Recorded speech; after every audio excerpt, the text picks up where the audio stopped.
Murakoze nyakubahwa perezida wa repubulika, nitwa SCOVIA Mutesi, ndi umwanditsi w'ikinyamakuru Mama Urwagasabo. I see you every day on the media, social media. On the social media, yeah. Yeah. Murakoze, ikibazo cyanjye nashakaga kubaza, usobanuye byinshi bigaragara inzira yari ikomeye, ariko nagize ikibazo nifuza kubaza, ese musobanura mute impamvu mwari mufite ikomeye yumvaga ko mushobora gutsinda ubutegetsi bwa Habyarimana bwari bufite ingabo zikomeye ndetse bashyigikiwe n'amahanga, mu by'ukuri yumvikanaga nkakomeye. Nyuma yaho uyu mukanya tugeza aha General Kabarebe yadusobanuriye uko mwageraga mu Mutara, uko mwasanze bimeze ko byasaga nk'ibiteye ubwoba, impamvu ikomeye mwagize mukumva ko muri butsindira urugamba kugeza uyu munsi nyuma y'imyaka 30 mwicayeho. Ndabashimiye. Ndakubwiza ukuri, ntabwo ari science ngo muri science nararebaga nkasanga turi butsinde, cyangwa ntabwo ari, it's not anything, ntabwo nta kintu cyari gihari twemezaga ko turi butsinde kirenze umutima wacu kuvuga ngo natsinda ntatsinda ngomba kurwanira ukuri kwanjye. Nicyo umuntu yashingiyeho, ibisigaye bikubakira aho ngaho. Ntabwo rero ntawari ufite icyizere ngo ibintu bigomba kugenda bityo, kuko na bimwe uko abantu babitekerezaga cyangwa babyifuzaga bigomba kugenda siko byagenze. Kuri bimwe hirya no hino, ariko ibyo mvuga yo kuvuga ngo twari ahantu uvuga uti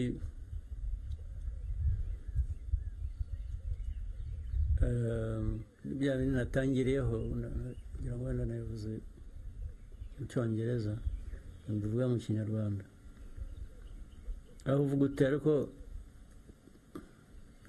aho ndi ibindi imbere ngomba guhangana nabyo.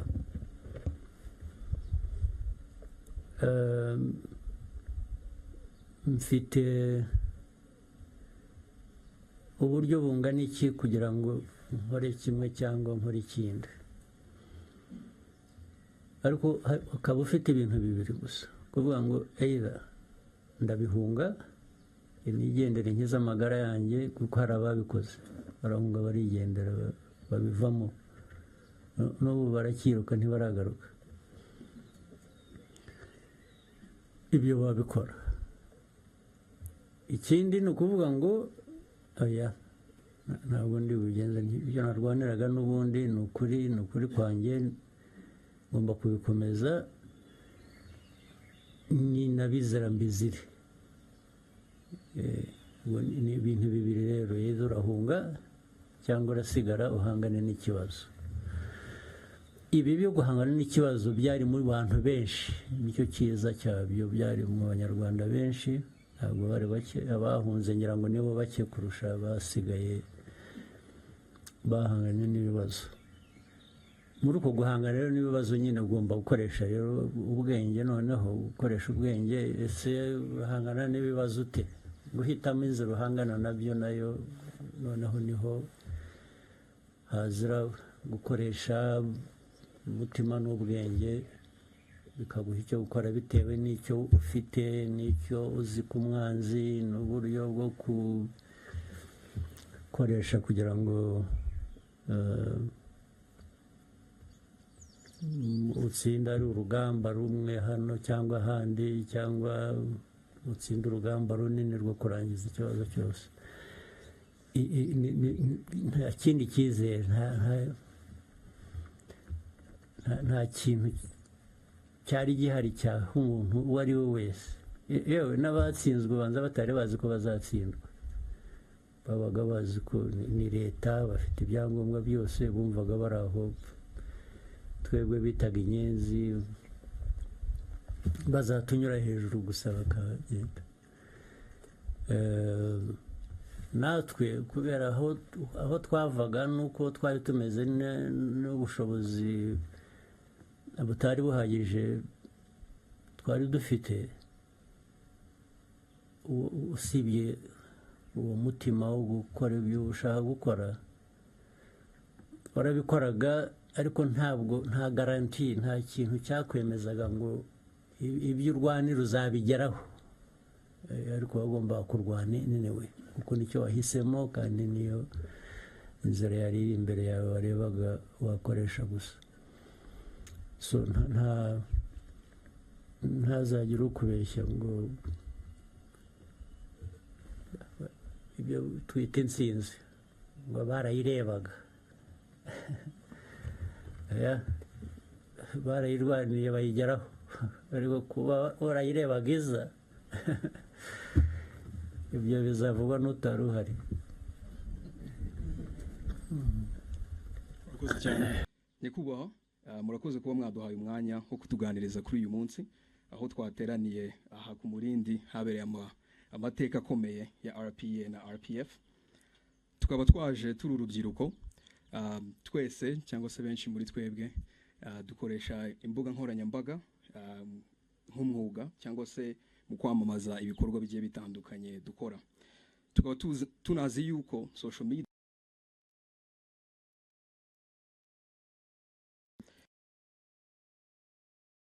ikibazo cya mbere nakibaza nkoresheje ururimi rw'icyongereza.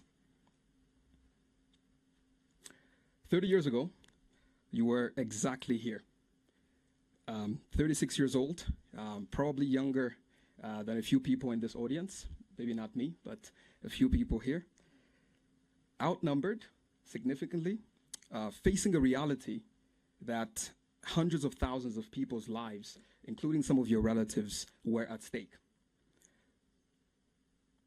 Mr. President, take us back a little bit. We want to understand what was your state of mind in that specific moment when you gave the order that started the campaign to fight against the genocide against the Tutsis.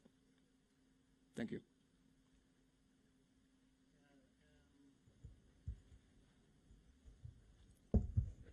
First of all, let me thank you for this moment. Much as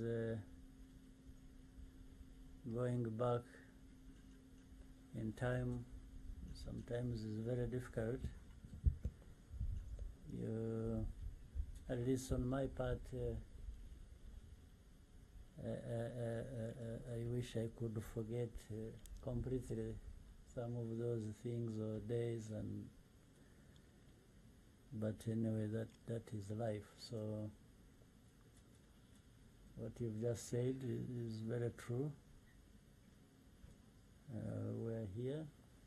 We have now recollected, have the picture of literally have a map of this place fixed somewhere in my mind. It can't go away. More so, what can't go away is what was happening in our country and what was facing us and we had to deal with.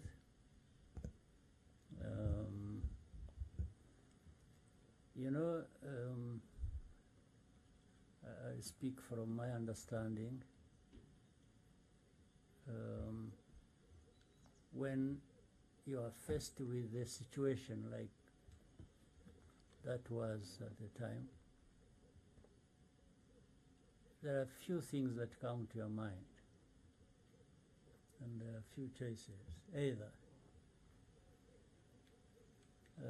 you face what it is, however difficult it is,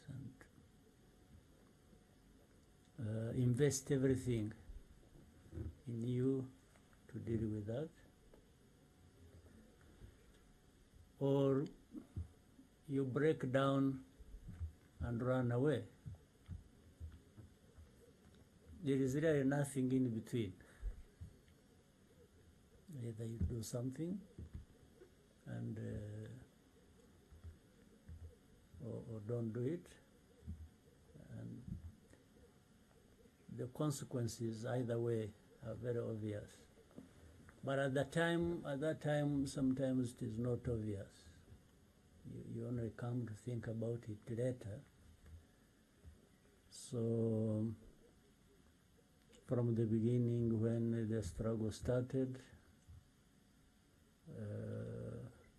we understood the magnitude, the weight we have to carry in doing what we are trying to do and achieving what we had in mind. We never underestimated. But it turned out to be even much bigger, much more complicated than anyone could have thought. But still, we were there, so you had to deal with it the way it happened. So what was it that was in the mind? You don't want to go too far ahead of yourself, because if you do that, you probably will make a mistake, because either you are thinking about defeat or thinking about victory, which has not happened.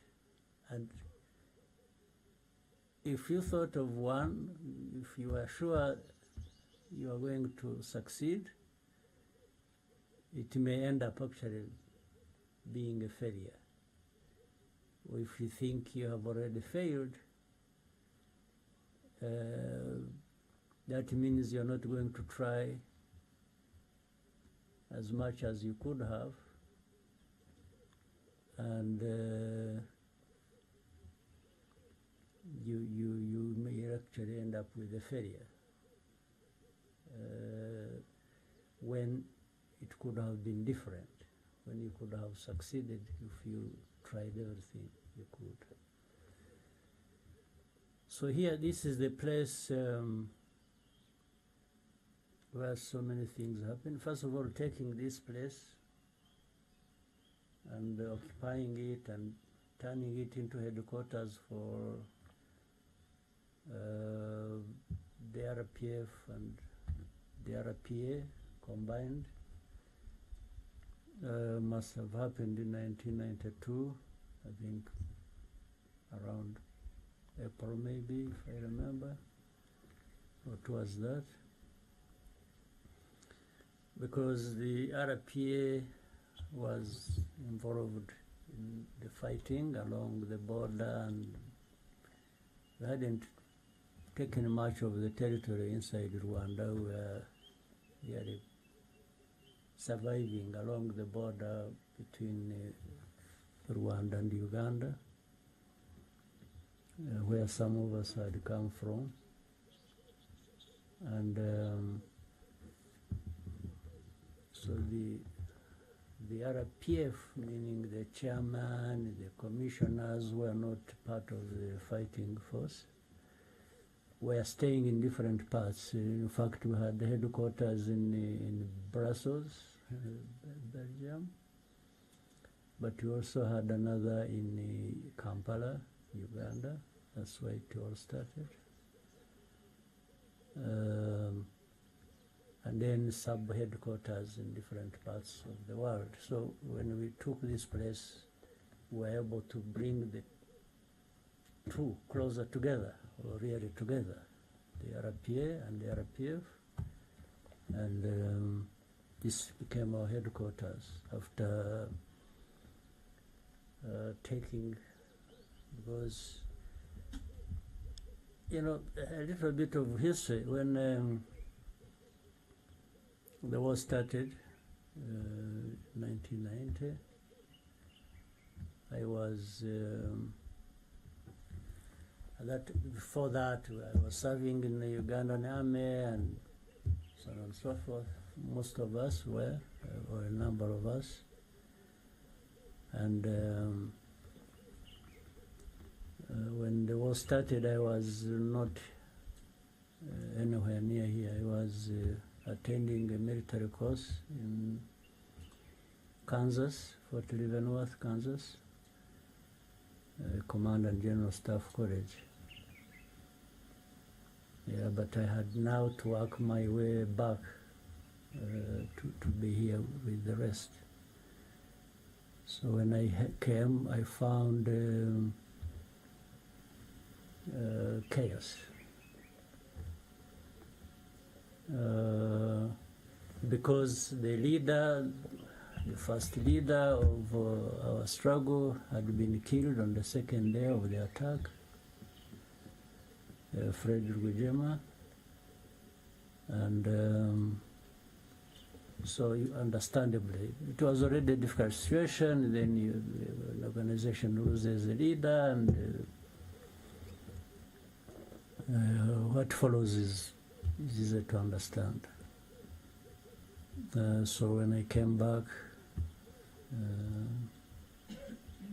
in the first 2 weeks of October,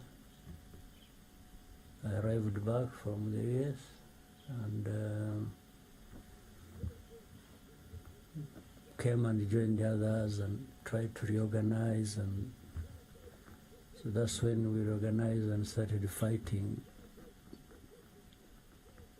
in a more organized manner because of that chaos I'm talking about that happened when we lost the leader who had led the struggle. So that's trying to cut things short so that it is not a too long story, but so that's how, all the way from then that chaos came 90 past, 91, and then 92 we found ourselves here, and what I was just narrating happened.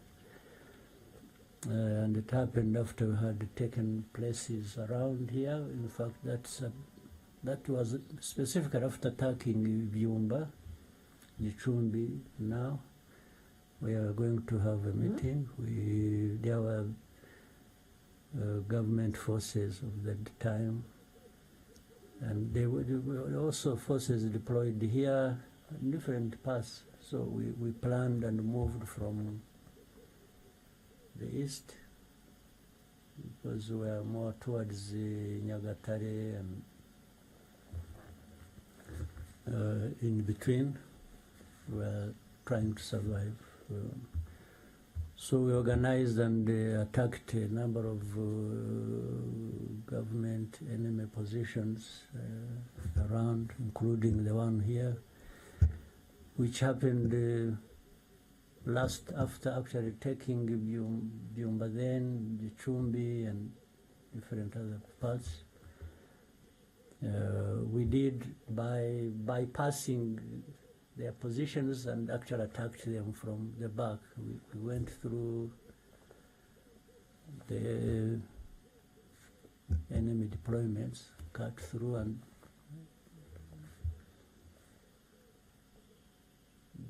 those who were here didn't know we had attacked Byumba then. And with the others, in a place called Rukomo and other places, Bungwe, and I don't know whether they still bear those names. I haven't followed over it, but so then we took this place because our positions were now far ahead, so this was more or less protected, and that's why we turned it. We had the headquarters. It was making it easy for us because from here to the border, I think is about 30 kilometers maybe, something like that. So we would operate going forward and spread wherever we needed to. But at the same time, we had access to the border with Uganda, and that's how most of the time we used to get food and medical supplies and other things we needed. So it was easy, this position was easy to connect us with the world, but to connect us with the country, and enabled us to carry out the operations we had to carry out. So we grew from here quite fast. And yeah, so that is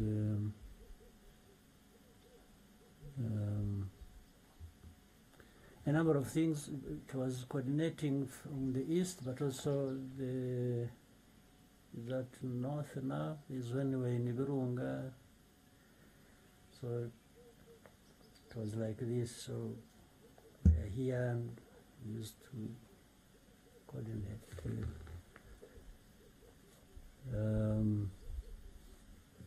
So what was in my mind when it came to the time, you know, there came a time there were peace negotiations in Arusha, and then it failed. Then I remember in 1993,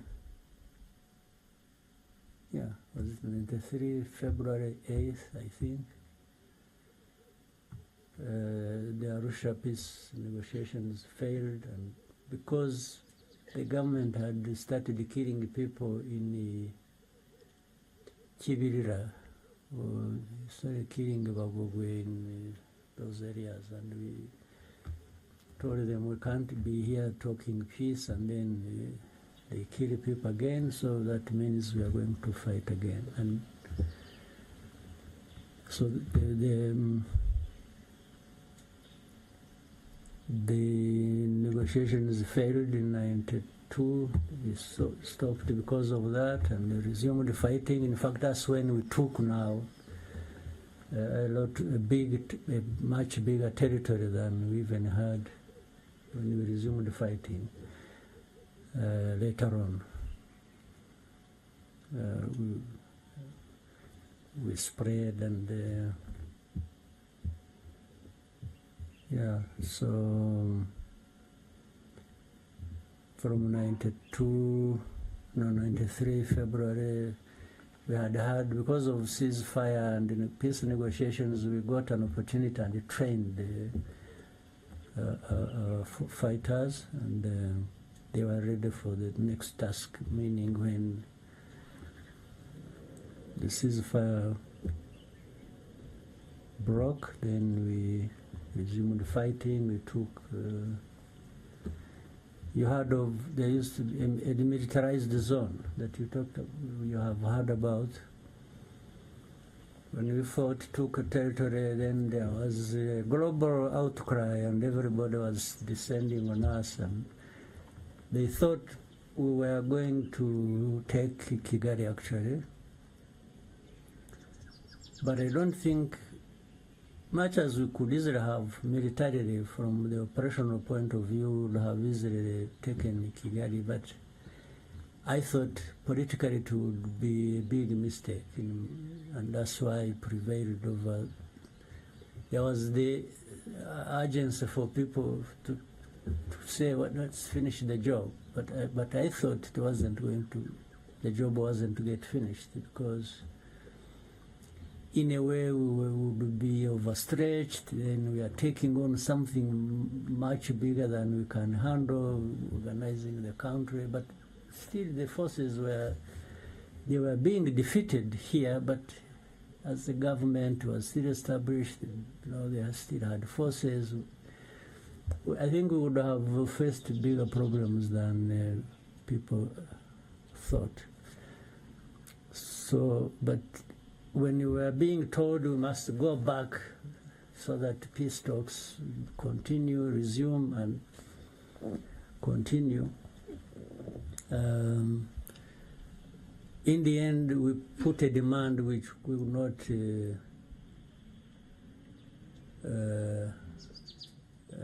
relinquish. We demanded that for the areas we have taken a big part of the country as a result of breaking the ceasefire by government and so on and so forth, we cannot return this area or these positions to the government. They've lost that, and they've lost it because of their own big mistake. So we compromised to make things simple for everybody. We actually gave in to some demands, but created a formula that would allow us to take it. We said if we leave this place, it should be demilitarized, and maybe UN, or there was also at the time some African Union observers who were here and said they should monitor this area. The government should stay where we pushed it to, and for us, we have no problem going back to our positions. And this area in between remains a demilitarized zone. But we had already registered a huge victory. We were able to connect with the people in the country to a great extent. It put pressure on the government because they really got a very bad beating, and they were now open to more serious discussion. And that's what. So everything was being coordinated now from here, from Murindi. So when it came the genocide, even before that, we used to monitor everything happening. We used to monitor militias being trained in there are hundreds of thousands in every district, as we have them now. And the plans would leak. We had people who would tell us, and we used to share it with the UN, the forces that were present here in the country, and we found actually they knew a lot about what the preparations were, by whom, where, and for what intention. They knew. When you hear people talk about genocide and as if it was something that just happened or happened because of Habyarimana's death or this and that, it's all rubbish. This happened way before. In fact, General Darer, the commander of the UN forces, used to come here many times. He would come by helicopter or by road many times. There are so many visitors who used to come here, even from outside of Rwanda, and we used to share this information. We used to discuss it. We would give them information you have, give them evidence, give them, and sometimes we would find they already know.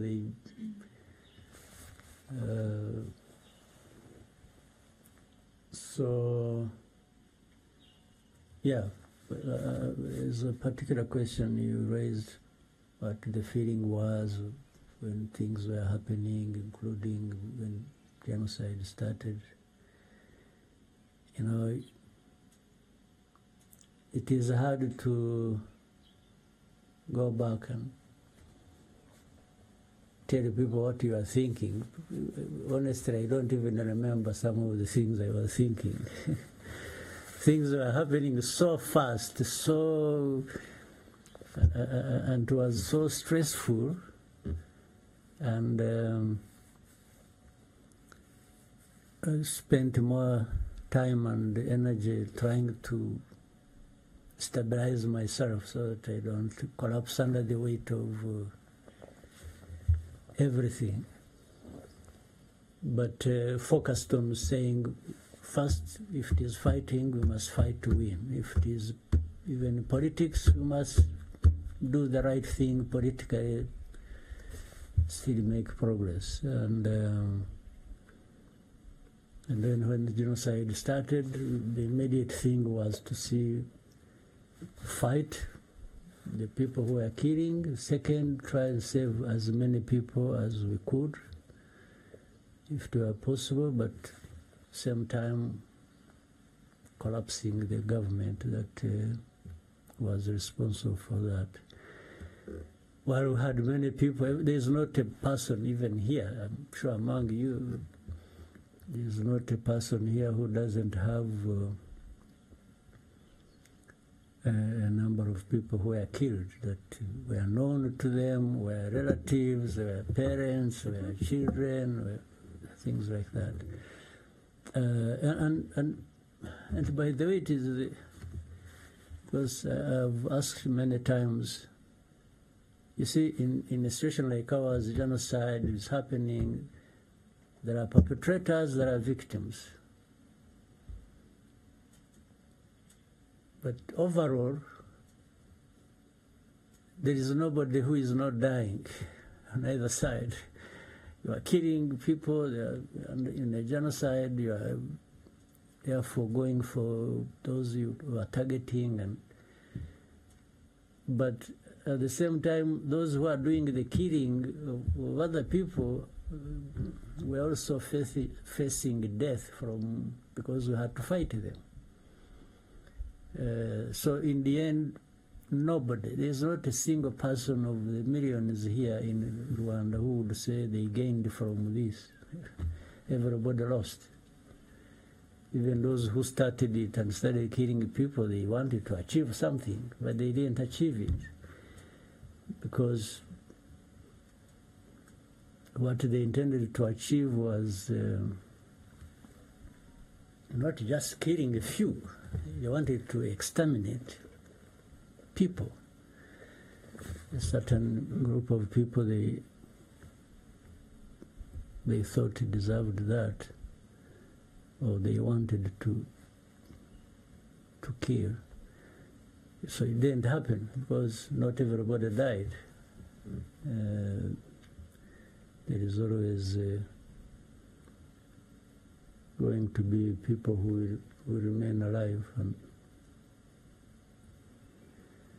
so I think that's what else do you want me to tell you? Yeah, thank you very much. Ask me anything, yeah. Yes, thank you very much, Your Excellency, for the context. Yes, I'm sure there's a lot of questions from the crowd, so I'll open it up to the floor. Please raise your hand if you have a question, and before you ask your question, introduce yourself, tell us a little bit of who you are, and then address your question. Try to be as concise as possible. SCOVIA?